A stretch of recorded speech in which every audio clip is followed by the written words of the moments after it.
हाय viewers, ये part 9 है। अगर आपने पार्ट 8 नहीं देखा है chemical equation and reaction chapter का, तो प्लेलिस्ट में जाके आप एक बार पार्ट 8 देख लें। आज हम लोग डिस्कस करेंगे, we are going to discuss double displacement reaction. तो without wasting our time, just discuss what is double displacement reaction. Double displacement reaction, as the name clear, double means दो चीज़ों का प्लेस चेंज होने वाला है, displace होने वाला है। लेट्स डिस्कस कैसे होगा। आप स्क्रीन पे देख सकते हो, यहाँ डबल डिस्प्लेसमेंट का एक रिएक्शन मैंने यहाँ पे रखा हुआ है। ये एनसीईआरटी का ही एग्जांपल है। आप यहाँ पे देखो, बहुत ही इंपॉर्टेंट ये रिएक्शन है। सबसे पहले तो आप जान लो बच्चों, ये क्या है, Na2SO4। ये होता क्या है, इसको बोलते हैं sodium sulphate. Sodium sulphate SO4 जो होता है वो सल्फेट ग्रुप होता है और इसका वैलेंसी -2 होता है। ये मैंने पहले मेंशन किया है। सोडियम एक मेटल है और इसका जो वैलेंसी होता है वो +1 होता है। इतना आपको इन्फॉर्मेशन पहले से पता होना चाहिए। चलिए आगे डिस्कस करते हैं। ये है बैरियम क्लोराइड। क्या है, बैरियम क्लोराइड। बैरियम का वैलेंसी होता है +2 और क्लोरीन का वैलेंसी होता है -1। जब भी आप रिएक्शन बनाने जाओ, आपको फर्स्ट ऑफ ऑल आपको वैलेंसीज आने चाहिए, तभी आप रिएक्शन कर पाओगे। ओके, तो ये तो हमने आइडिया ले लिया वैलेंसीज का।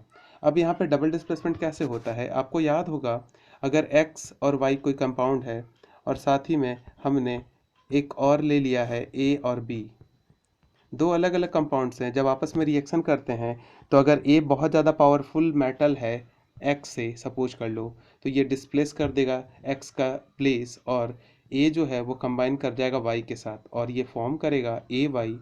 और ये जो B है वो आ जाएगा किसके साथ, X के साथ, तो ये फॉर्म कर देगा BX। होप आपको समझ में आया होगा। यहाँ पे डबल डिस्प्लेसमेंट का मतलब ही इस रिएक्शन में कि दो एलिमेंट्स के एटम्स के प्लेस चेंज होने वाले हैं। एक तो ए का देख सकते हो, ए इस बार एक्स के साथ कंबाइन कर गया, सॉरी वाई के साथ, और दूसरा वाई जो है वो ए के साथ आ गया और दूसरा एक्स जो है वो किसके साथ आ गया, बी के साथ आ गया। तो यहाँ पे फॉर्म हुआ ए वाई और बी एक्स। ये जनरल फॉर्म था, ये समझाने के लिए। अब रिएक्शंस में देखते हैं, आपको ज़्यादा समझ में आएगा। आपको पता है कि सोडियम और बैरियम दोनों ही मेटल होते हैं, आपको पते होने चाहिए पहले से। और दोनों में ही सोडियम बहुत ही टॉप पे है, ये तो आपको ऑलरेडी नॉलेज होगा। सोडियम बहुत ज़्यादा रिएक्टिव, हाईली रिएक्टिव मेटल्स बोला जाता है।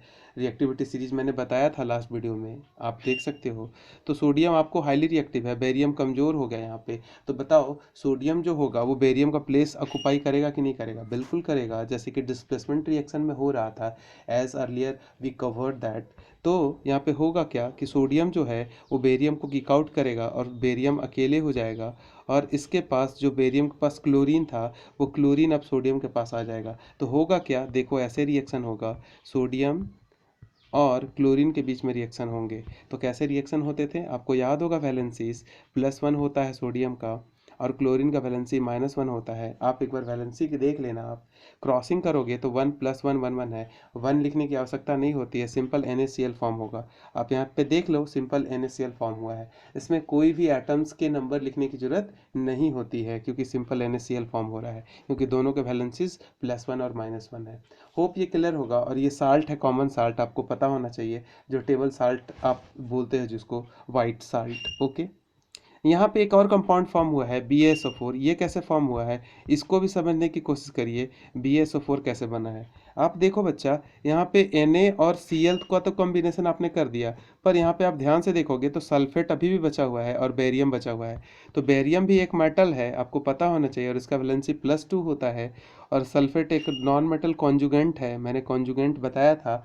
बहुत सारे इंपॉर्टेंट कॉन्जुगेंट हैं, जैसे कि CO3, SO4, ये सब कॉन्जुगेंट होते हैं, ठीक है। तो ये -2 +2 मैंने बोला था, अगर वैलेंसीज कटते हैं तो काट लिया जाता है क्रॉस करके। यहाँ पे 1 बचा, यहाँ पे भी 1 बचा, आप क्रॉसिंग करोगे तो सिंपल क्या बनेगा, BaSO4। क्या फॉर्म होगा बच्चों, BaSO4। इसीलिए आपको यहाँ पे दिख रहा है बच्चों clearly, it will clear to you, BaSO4। और यहाँ पे NaCl। फर्दर ये जाके फिर बैलेंसिंग किया गया है और आपको पता होगा यहाँ पे 2 अटैच किया गया है और ये बैलेंस हुआ है। तो बैलेंसिंग खैर आपको मैंने सिखा चुका है, बैलेंसिंग आप जानते हो, और नहीं जानते हो तो वीडियो एक बार देख लो, प्लेलिस्ट में पड़ा हुआ है बैलेंसिंग का, ठीक है।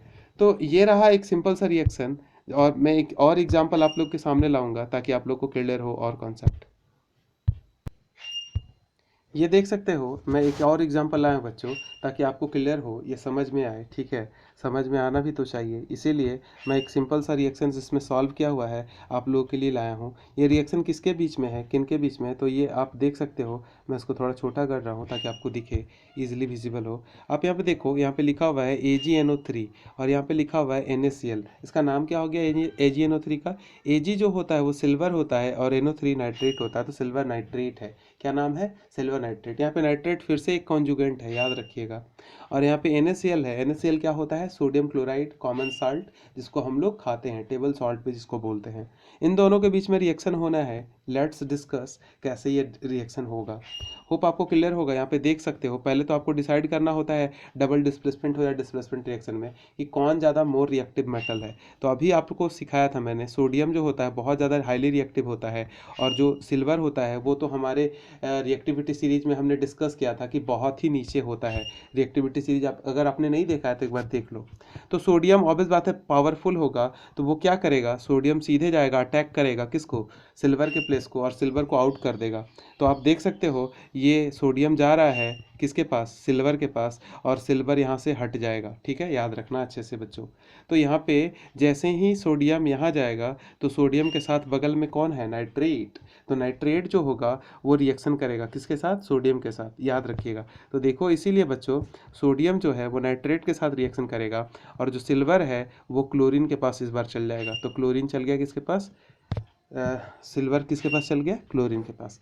होप आपको समझ में आ रहा होगा। ये ऐसा इसलिए होता है, मैंने फिर से बताना है आपको कि सोडियम मोर रिएक्टिव है, यहाँ पे सिल्वर लेस रिएक्टिव है, इसीलिए सोडियम ने प्लेस चेंज कर दिया। बस इतना ही याद रखना है। और बाकी तो रिएक्शंस आपको आते ही हैं, वैलेंसीज आपको आता ही है। कैसे करेंगे चलिए देखते हैं। यहाँ पे अगर आप देखोगे तो सिल्वर का जो वैलेंसी होता है वो +1 होता है, और क्लोरीन का भी वैलेंसी -1 होता है। तो ये तो सिंपल सा रिएक्शन था, कुछ नहीं करना था, AgCl लिख देना था, क्योंकि दोनों के पास 1 1 है। जब 1 1 होंगे तो प्लस माइनस होके cancel, it get cancelled, and form होगा हमारा AgCl, यानी सिल्वर क्लोराइड। क्या बोलेंगे इसको? Silver chloride. तो होप देखो आप नीचे में यहाँ पे देख सकते हो बच्चों, ये आपके लिए ये रिएक्शन है, नीचे में आप देख सक रहे हो। यहाँ पे रिएक्शंस आपको दिख रहे होंगे कि ये कैसे हो रहे हैं। यहाँ पे आप देख सक रहे होंगे AgCl। ठीक है, चलिए NONO3 को भी देखते हैं ये कैसे फॉर्म हुआ। ठीक है, तो सबसे पहले सोडियम को देखो बच्चों। सोडियम का वैलेंसी +1 होता है, आपको पता है, पहले से मैंने बता रखा है। और नाइट्रेट का वैलेंसी, यहाँ पे आपको कॉन्जुगेंट के वैलेंसीज याद होने चाहिए। मैं फिर से बोलता हूँ, क्लास 9 का अगर आप बुक अगर ओपन करोगे तो क्लास 9 के बुक में सारा, केमिस्ट्री के बुक में दिया हुआ है सारे कॉन्जुगेंट्स। और अगर आप रिकमेंड करोगे तो मैं एक वीडियो उस पर डाल दूंगा सारे कॉन्जुगेंट का। ठीक है, तो नाइट्रेट का भी वैलेंसी होता है बाबू -1। अब -1 +1 नो इशू, यहाँ पे कोई इशू है ही नहीं, सीधे कैंसल आउट होगा दोनों, और सिंपल फॉर्म हो जाएगा NaNO3। हाँ, यहाँ पे 2 अगर 1 होता तो क्रॉस करते तो प्रॉब्लम होता, पर 1 1 है तो कोई दिक्कत की बात है ही नहीं। तो इसीलिए सिंपल क्या बनेगा हमारा? NaNO3। तो आपको दिख रहा होगा NaNO3, ये कंप्लीट रिएक्शन आपको दिख गया होगा ये क्या हो रहा है। ठीक है, तो यही कंप्लीट रिएक्शन है। तो ऐसे डबल डिस्प्लेसमेंट रिएक्शंस होते हैं, ये बहुत ही इंपॉर्टेंट रिएक्शंस होते हैं, और आने का चांसेस इसका बोर्ड पर्पस से बहुत ज़्यादा होता है। जनरली एक चीज़ और मैं बताऊंगा, डबल डिस्प्लेसमेंट रिएक्शंस में एक टर्म आता है प्रेसिपिटेट रिएक्शन। इसको PPT हम लोग बोलते हैं शॉर्ट में, प्रेसिपिटेट रिएक्शन। ये क्या होते हैं जनरली? प्रेसिपिटेट का मतलब पहले क्या होता है मैं बता दूं। अगर आपने टेस्ट ट्यूब लिया, सपोज कर लो, क्या लिया आपने? एक टेस्ट ट्यूब ले लिया ऐसा करके। अगर इसमें आप सॉल्यूशन कर रहे हो, तो मान लो इसी का कर रहे थे, सिल्वर नाइट्रेट और सोडियम क्लोराइड। जब आपने घोला, इसमें ऑलरेडी सिल्वर नाइट्रेट आपके पास था, सोडियम क्लोराइड आपने ऊपर से डाला, कॉमन साल्ट। तो देखोगे क्या कि बॉटम पे सिल्वर यानी वाइट कलर का कुछ कुछ सॉलिड पार्टिकल्स स्टोर होना चालू हो जाएगा। ठीक है, तो वो सेमी सॉलिड कहलाएगा। ठीक है, क्या कहलाएगा? Semi solid. तो दैट सेमी सॉलिड सब्सटेंस, यानी पूरा डिजॉल्व ना हो, बॉटम पे कुछ सेमी सॉलिड जैसा बैठ जाए। ठीक है, तो ऐसे रिएक्शंस को हम लोग क्या बोलेंगे? जब बॉटम पे कुछ बैठ जाता है, सेटल डाउन हो जाता है, ऐसे रिएक्शंस प्रेसिपिटेट रिएक्शन कहलाते हैं बच्चों।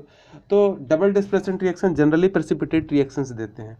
चलिए एक एग्जांपल मैं आपको दिखाता हूँ उसका, आपको होप समझ में आए वो। ये स्क्रीन पे आप देख सकते हो बच्चों, मैंने प्रेसिपिटेट रिएक्शन का एक एग्जांपल लिया है। होप आपको ये नहीं देखना है नीचे वाले को। ठीक है, इनको कैंसिल करो, जो मैं दिखाना चाह रहा हूँ उसको देखो। ये देखो एक टेस्ट ट्यूब है, क्या है? Test tube. यहाँ पे डबल डिस्प्लेसमेंट रिएक्शन हो रहा है किनके बीच में, वो भी आप जान लो। ये भी बहुत इंपॉर्टेंट रिएक्शन है। अभी मैंने तीसरे एग्जाम्पल्स को मेंशन कर रहा हूँ, ठीक है। तो ये इंपॉर्टेंट है, तीनों के तीनों एग्जाम्पल्स आपके कॉपी में होने चाहिए। ये क्या है बच्चा, इसको पढ़ोगे आप तो पढ़ोगे PbNO3 का होल ट्वाइस। क्या पढ़ोगे? PbNO3 का होल ट्वाइस। इसका नाम क्या है? तो Pb लेड होता है और NO3 नाइट्रेट होता है, जस्ट अभी मेंशन किया मैंने। तो इसका नाम क्या हो जाएगा? Lead nitrate. क्या हो जाएगा इसका नाम? Lead nitrate. याद रखना इसका नाम लेड नाइट्रेट। यहाँ पे आते हैं हम लोग, ये NaI है। NaI मत बोलिएगा, ये आई है। NaI क्या होता है? तो सोडियम आयोडाइड। आई से आयोडीन होता है, आयोडीन से आयोडाइड बना है, ठीक है। तो याद रखिएगा ये क्या है? Sodium iodide. ये दोनों के बीच में रिएक्शन हुआ और आपका फॉर्म किया प्रेसिपिटेट, यानी डबल डिस्प्लेसमेंट रिएक्शन। अगेन फिर से वही डबल डिस्प्लेसमेंट रिएक्शन का जो मेथड था वही हम लोग यहाँ पे अपनाएंगे। यहाँ पे पहले सोचेंगे कि सोडियम ज़्यादा स्ट्रॉन्गर है कि लेड। तो आपको पता है सोडियम रिएक्टिविटी सीरीज में मेटल्स के पहले आता है और लेड जो है वो बॉटम की साइड में आता है। तो बताओ बच्चे क्या करेगा? ये सोडियम जो है लेड को डिस्प्लेस करेगा, लेड को हटाएगा, और इसीलिए लेड जैसे ही हटेगा वहाँ पे नाइट्रेट के साथ कौन रिएक्शन कर जाएगा? सोडियम। तो देखो यहाँ पे सोडियम नाइट्रेट बन चुका है। होप ये क्लियर होगा। अब बच कौन गए? तो बच गए हैं आयोडीन। सोडियम के पास आयोडीन बच गया है और यहाँ पे लेड बच गया है। तो लेड और आयोडीन जब कंबाइन करेंगे तो बनाएगा लेड आयोडाइड। क्या बोलेंगे इसको? Lead iodide. Lead iodide, iodide. तो लेड आयोडाइड क्या होता है? ये एक प्रेसिपिटेट होता है। प्रेसिपिटेट का मतलब सर देखिए बच्चों, यहाँ पे देखो एक टेस्ट ट्यूब है बाबू। जब इन दोनों का रिएक्शन कराया गया, इस टेस्ट ट्यूब में डाला गया, तो देखो यहाँ पे बॉटम पे येलो कलर का जो ये चीज़ें दिख रही हैं आपको, ये सारी ये बॉटम पे सेटल डाउन हो रही है। और that yellow substance, semi solid substance जो अच्छे से घुला नहीं है, बॉटम पे बैठेगा अभी सेटल डाउन हो जाएगा, ये येलो सा जो भी चीज़ दिख रहा है, दैट इज़ कॉल्ड प्रेसिपिटेट। यानी सेमी सॉलिड हम लोग बोल सकते हैं अगर हम लोग को बोलना है तो। फिलहाल ये बोला जाता है कि precipitate reaction is a one kind of reaction in which semi solid substance is a settle down bottom of the test tube या जो भी वेसल में आप रिएक्शन कर रहे हो। होप ये क्लियर होगा। ये बहुत ही इंपॉर्टेंट रिएक्शंस है, मैं फिर से दोहराता हूँ। तीनों के तीनों रिएक्शंस मैंने जो कवर किए हैं आपके कॉपी में होने चाहिए। बार बार इनकी प्रैक्टिस कीजिए तभी ये आएंगे, ठीक है। और बहुत ही आसान रिएक्शंस होते हैं, ठीक है। आज के लिए इतना ही बच्चों, अपना ख्याल रखिए और गॉड ब्लेस यू ऑल।